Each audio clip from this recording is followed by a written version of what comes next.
तो स्वागत है दोस्तों आप सभी का सेकंड मॉक टेस्ट की क्लास में। दोस्तों आज की इस क्लास में हम लोग करेंगे 15 मिनट में जो कि 40 प्रश्न करेंगे। ठीक है, 15 मिनट में दोस्तों 40 प्रश्न कवर करेंगे जो कि आपके एग्जाम के लिए बहुत ज़्यादा महत्वपूर्ण होने वाले। तो चलिए साथियों वीडियो को शुरू करते हैं। वीडियो में अंत तक बन रही है और चैनल पर नए हैं दोस्तों तो सब्सक्राइब कर ले, क्योंकि डेली मॉक टेस्ट की वीडियो और प्रैक्टिस सेट की वीडियो आपके यूट्यूब चैनल पर अपलोड होती रहती है। ठीक है, जैसा कि दोस्तों क्वेश्चन नंबर फर्स्ट है कि उत्तर प्रदेश का राजकीय चिन्ह किससे संबंधित है। ऑप्शन है इसका गंगा यमुना, बी है अशोक स्तंभ से, सी है मछली और धनुष से, और डी है कमल से। तो राइट आंसर होगा दोस्तों इसका ऑप्शन नंबर सी। जो उत्तर प्रदेश का राजकीय चिन्ह है वह किससे संबंधित है, तो मछली और धनुष से संबंधित है। क्योंकि दोस्तों जो उत्तर प्रदेश का राजकीय चिन्ह होता है उसमें एक मछली होती है और धनुष होती है। ठीक है, धनुष और तीर कमान होते हैं। नेक्स्ट क्वेश्चन है दोस्तों कि उत्तर प्रदेश का राजकीय नृत्य कौन सा है। तो उत्तर प्रदेश का दोस्तों राजकीय नृत्य है कथक। ऑप्शन नंबर इसका ए राइट आंसर हो जाएगा। उत्तर प्रदेश का राजकीय नृत्य कौन सा है, तो कथक है उत्तर प्रदेश का राजकीय नृत्य। नेक्स्ट क्वेश्चन है दोस्तों कि गोविंद बल्लभ पंत सागर किस नदी पर स्थित है। ऑप्शन है इसका सोन नदी पर, बी है गंगा नदी पर, सी है यमुना नदी पर, और डी है चंबल नदी पर। तो राइट आंसर हो जाएगा दोस्तों इसका ऑप्शन नंबर ए। जो गोविंद बल्लभ पंत सागर है वह किस नदी के तट पर स्थित है, तो वह है सोन नदी पर स्थित है। ठीक है, सोन नदी पर। ऑप्शन नंबर इसका ए राइट आंसर हो जाएगा, सोन नदी पर। इसी प्रकार दोस्तों अगला प्रश्न है कि उत्तर प्रदेश का सबसे अधिक जनसंख्या वाला जिला है। उत्तर प्रदेश का सबसे अधिक जनसंख्या वाला जिला है। ऑप्शन है इसका लखनऊ, बी है प्रयागराज, सी है गाजियाबाद, डी है कानपुर। तो ऑप्शन नंबर इसका बी राइट आंसर हो जाएगा। सही जवाब हो जाएगा इलाहाबाद यानी कि प्रयागराज। ठीक है, उत्तर प्रदेश का सबसे अधिक जनसंख्या वाला जिला कौन सा है, तो इलाहाबाद प्रयागराज है। ऑप्शन नंबर इसका बी राइट आंसर हो जाएगा। इसी प्रकार दोस्तों नेक्स्ट क्वेश्चन है कि उत्तर प्रदेश का स्थापना दिवस मनाया जाता है। ऑप्शन है इसका 24 जनवरी को, बी है 15 अगस्त को, सी है 26 जनवरी को, डी है 5 जून को। तो राइट आंसर हो जाएगा दोस्तों इसका ऑप्शन नंबर ए। 24 जनवरी को मनाया जाता है उत्तर प्रदेश का स्थापना दिवस। स्थापना कब हुई थी उत्तर प्रदेश की, तो 24 जनवरी 1950 को उत्तर प्रदेश की दोस्तों स्थापना हुई थी। ठीक है, नेक्स्ट क्वेश्चन है कि दुधवा टाइगर रिजर्व किस जिले में स्थित है। तो दुधवा टाइगर रिजर्व दोस्तों किस जिले में स्थित है। ऑप्शन है इसका बहराइच में, बी है लखीमपुर खीरी में, सी है पीलीभीत, डी है श्रावस्ती में। तो राइट आंसर हो जाएगा दोस्तों इसका option number B. Lakhimpur Kheri में जो दुधवा टाइगर रिजर्व है वो स्थित है। ऑप्शन नंबर इसका बी सही जवाब हो जाएगा। इसी प्रकार दोस्तों अगला प्रश्न है कि उत्तर प्रदेश में सर्वाधिक चीनी मिलें किस जिले या क्षेत्र में हैं। ऑप्शन है इसका पूर्वांचल में, बी है बुंदेलखंड, सी है तराई क्षेत्र में, और डी है पश्चिमी उत्तर प्रदेश में। तो ऑप्शन नंबर इसका डी राइट आंसर हो जाएगा दोस्तों। जो उत्तर प्रदेश में सर्वाधिक चीनी की मिलें हैं वो कहाँ पे है, तो पश्चिमी उत्तर प्रदेश क्षेत्र में है। ठीक है, पश्चिमी उत्तर प्रदेश में है सबसे अधिक चीनी मिलें उत्तर प्रदेश में। इसी प्रकार दोस्तों अगला प्रश्न है कि उत्तर प्रदेश का राजकीय फल है। ऑप्शन है इसका आम, बी है अमरूद, सी है केला, और डी है सेब। तो राइट आंसर हो जाएगा दोस्तों इसका ऑप्शन नंबर ए। उत्तर प्रदेश का सब राजकीय फल कौन सा है, तो आम है उत्तर प्रदेश का राजकीय फल। इसी प्रकार दोस्तों नेक्स्ट क्वेश्चन हो जाएगा कि काकोरी कांड किस वर्ष हुआ था। ऑप्शन है इसका 1925 में, बी है 1927, सी है 1930, और डी है 1931। तो राइट आंसर हो जाएगा दोस्तों इसका ऑप्शन नंबर ए। 1925 में काकोरी कांड हुआ था। नेक्स्ट क्वेश्चन है कि उत्तर प्रदेश का सबसे लंबा एक्सप्रेसवे कौन सा है। ऑप्शन है इसका यमुना एक्सप्रेसवे, बी है दोस्तों आगरा लखनऊ एक्सप्रेसवे, सी है पूर्वांचल एक्सप्रेसवे, और डी है बुंदेलखंड एक्सप्रेसवे। तो राइट आंसर हो जाएगा दोस्तों इसका option number B. Agra Lucknow expressway Uttar Pradesh का सबसे लंबा एक्सप्रेसवे है। ठीक है, इसी प्रकार दोस्तों नेक्स्ट क्वेश्चन है कि उत्तर प्रदेश में सबसे अधिक बोली जाने वाली भाषा है। ऑप्शन है इसका अवधी भाषा, बी है भोजपुरी, सी है ब्रज, और डी है हिंदी। तो राइट आंसर होगा इसका दोस्तों option number D. Uttar Pradesh में सबसे अधिक बोली जाने वाली भाषा कौन सी है, तो हिंदी है। ठीक है, उत्तर प्रदेश की दोस्तों राजकीय भाषा कौन सी है, तो वो भी हिंदी है। और दूसरी राजकीय भाषा कौन सी है, तो दूसरी राजकीय भाषा जो है वो है कौन सी, तो वो है उर्दू। ठीक है, इस प्रकार दोस्तों नेक्स्ट क्वेश्चन है कि उत्तर प्रदेश में पंचायती राज दिवस कब मनाया जाता है। ऑप्शन इसका 24 अप्रैल को, बी है 26 जनवरी को, सी है 15 अगस्त को, और डी है 2 अक्टूबर को।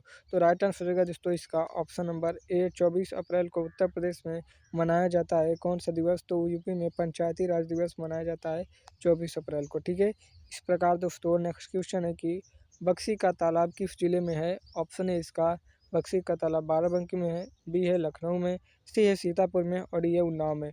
राइट आंसर रहेगा दोस्तों इसका ऑप्शन नंबर बी। बक्सी का जो तालाब है वह लखनऊ में स्थित है। ठीक है, और लखनऊ किस नदी के किनारे पर स्थित है दोस्तों, तो लखनऊ स्थित है गोमती नदी के किनारे पर। यह भी आपको याद रखना है, इंपॉर्टेंट क्वेश्चन है। ठीक है, गोमती नदी के किनारे पर। इस प्रकार दोस्तों नेक्स्ट क्वेश्चन है कि यूपी का सबसे छोटा ज़िला कौन सा है क्षेत्रफल में। तो यूपी का दोस्तों सबसे छोटा ज़िला जो है क्षेत्रफल में वो है हापुड़ ज़िला। ऑप्शन नंबर इसका ए राइट आंसर हो जाएगा। हापुड़ ज़िला यूपी का सबसे छोटा ज़िला है क्षेत्रफल में। सेक्शन बी के क्वेश्चन स्टार्ट हो गए दोस्तों, जिसमें आपको देखने को मिलेंगे भारत से सामान्य ज्ञान रिलेटेड। ठीक है, 15 प्रश्न देखने को मिलेंगे दोस्तों, जो कि भारत से रिलेटेड संविधान के क्वेश्चन हो गए। जैसा कि दोस्तों क्वेश्चन नंबर फर्स्ट है कि भारतीय संविधान का पिता किसे कहा जाता है।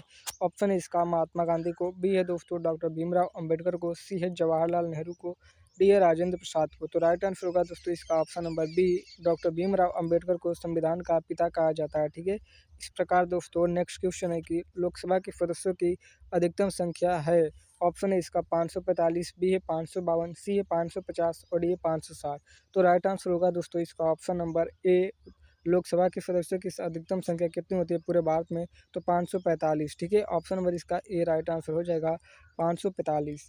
नेक्स्ट क्वेश्चन है कि भारत का सबसे बड़ा सार्वजनिक क्षेत्र का बैंक कौन सा है। तो सार्वजनिक क्षेत्र का बैंक है दोस्तों भारत का सबसे बड़ा कौन सा। ऑप्शन है इसका बैंक ऑफ इंडिया, बी है पंजाब नेशनल बैंक पीएनबी और स्टेट बैंक ऑफ इंडिया और डी है कैनरा बैंक। तो राइट आंसर होगा दोस्तों इसका option number C, state bank of India यानी कि एसबीआई। ठीक है, एसबीआई दोस्तों भारत का सबसे बड़ा सार्वजनिक क्षेत्र का बैंक है। ठीक है, नेक्स्ट क्वेश्चन है कि भारत के मुख्य न्यायाधीश की नियुक्ति कौन करता है। ऑप्शन है इसका प्रधानमंत्री, बी है राष्ट्रपति, सी है संसद और डी है न्याय मंत्री। तो राइट आंसर होगा दोस्तों इसका ऑप्शन नंबर बी, राष्ट्रपति करते हैं भारत के मुख्य न्यायाधीश की नियुक्ति। ठीक है, वर्तमान में दोस्तों भारत के मुख्य न्यायाधीश कौन है, तो उनका आंसर आपको कमेंट बॉक्स में बताना है कि वर्तमान में दोस्तों भारत के मुख्य न्यायाधीश कौन से है। ठीक है, कौन है।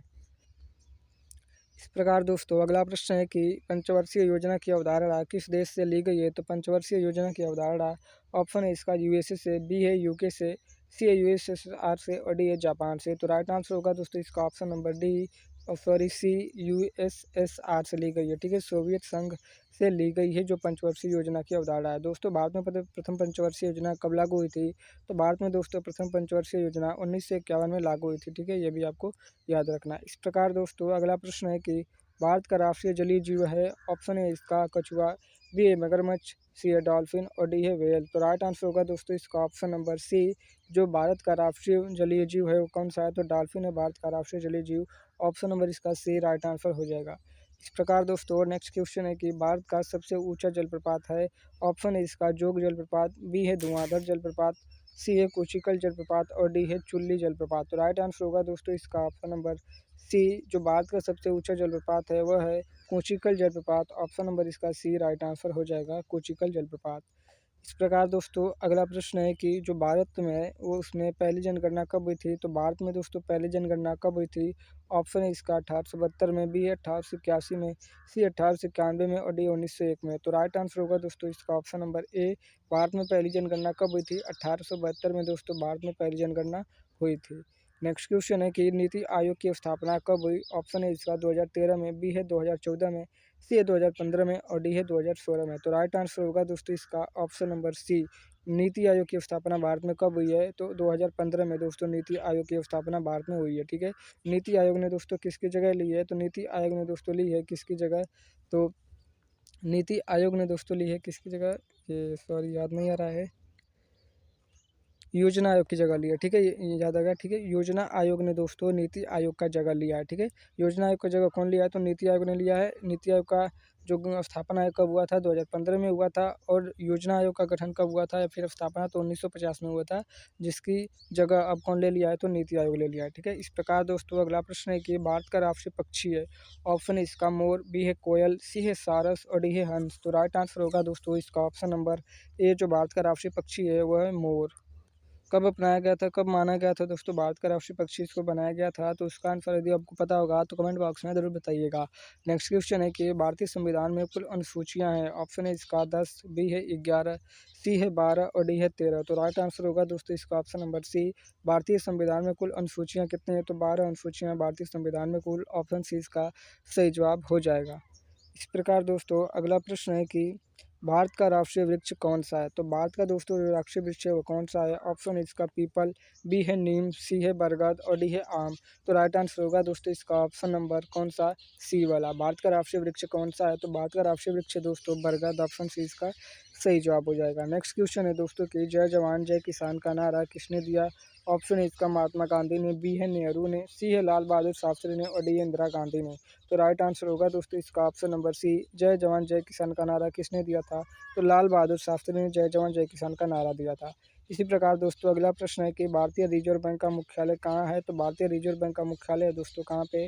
ऑप्शन है इसका नई दिल्ली में, बी है कोलकाता में, सी है मुंबई में और डी है चेन्नई में। तो राइट आंसर होगा दोस्तों इसका ऑप्शन नंबर सी, जो भारतीय रिजर्व बैंक है उसका मुख्यालय कहाँ पे है? तो भारतीय रिजर्व बैंक का मुख्यालय है दोस्तों मुंबई में।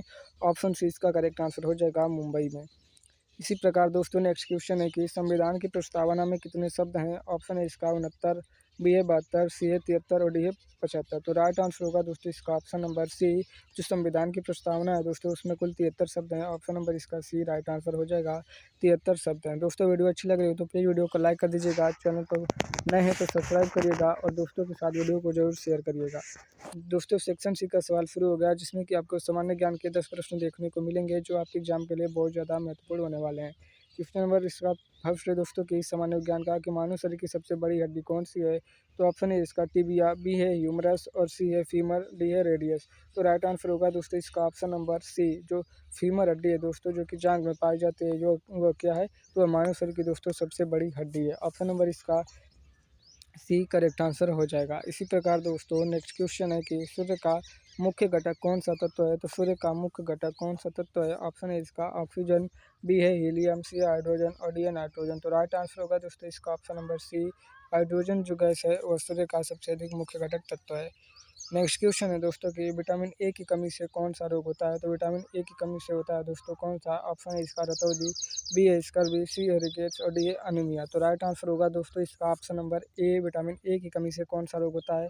रतौंधी होता है विटामिन ए की कमी से, ठीक है। और विटामिन बी की कमी से कौन सा रोग होता है? तो विटामिन बी की कमी से होता है दोस्तों बेरी। विटामिन सी की कमी से कौन सा रोग होता है? तो विटामिन सी की कमी से होता है स्कर्वी। और विटामिन डी की कमी से कौन सा रोग होता है? तो विटामिन डी की कमी से होता है रिकेट्स। और रक्त में दोस्तों हीमोग्लोबिन की कमी जब हो जाती है तो एनीमिया नामक रोग होता है, ठीक है।